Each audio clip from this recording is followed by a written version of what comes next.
Well, a professor who survived Mao Zedong's Cultural Revolution is speaking out about critical race theory in schools, saying, quote, "The ideology, the CRT, I thought this is very bad because it is the same as in China under Mao.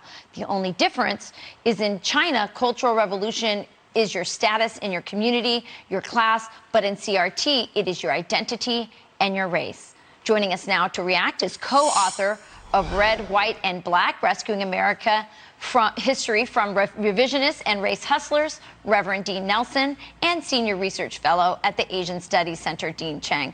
So I'm going to start with you, Mr. Cheng.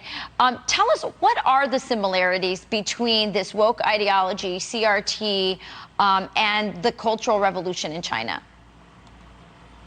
Well, some of the broad similarities include, for example, the absence of any kind of civil society. If you believe in CRT, you believe that everything, your choice of food, your choice of color of your T-shirt, is a political issue. There is the importance of self-criticism, of making people terrified of expressing their own views and confessing, quote-unquote, their sins. And finally, there's historical vandalism. During the Cultural Revolution, they destroyed hundreds, if not thousands, of statues, of monuments, because they were the wrong ideas. And we see that across the nation today. Yeah, Reverend, I mean, so much of this, I think, is that there's so much ignorance about what happened in China. I mean, I don't think most students nowadays, even those at the university, know that, 40 million people died in that Cultural Revolution, and all the famine that was produced, that was human-made by this communist revolution. So is there any hope for America in that regard? Can we roll back the way this ideology is just sort of taken steam and really steamrolled over the summer and into the fall here and into the spring? Yeah, I mean, whether it's communists in China or socialists in America, we've seen these tactics before. It's used to divide America, and it's bent on not education, but indoctrination. And right. I think that if we're going to see anything moving past these racial challenges, it's going to come through grace and truth, not grievance and lies. Absolutely.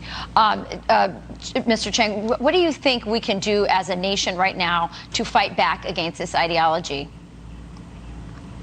Well, I think important aspects include an actual understanding of our history, yes, and not allowing propaganda like Project 1619 to define who we are, because that is a massive distortion of actual history. But that requires parents, in turn, to become more involved and aware of what it is that their children are being indoctrinated with. Is it too late, Reverend Nelson? I hope not. No, I certainly hope not. I mean, all we need to do is to look at the good examples of Dr. Martin Luther King Jr., Frederick Douglass within our history. They emphasize the content of character, not the color of skin. And I believe that if those are the type of examples that we're highlighting within our culture, I believe that there's hope for our country. Yeah, I do too, but I do think it starts with education. I think there's been an absolute blackout in our curriculum about the horrors of communism and so much of the ideology that is really very similar to what we're seeing here at our universities, and now it's bled into our primary and secondary school systems. I thank you both for coming. Really appreciate it. Thank you. All right. Thank you for having us.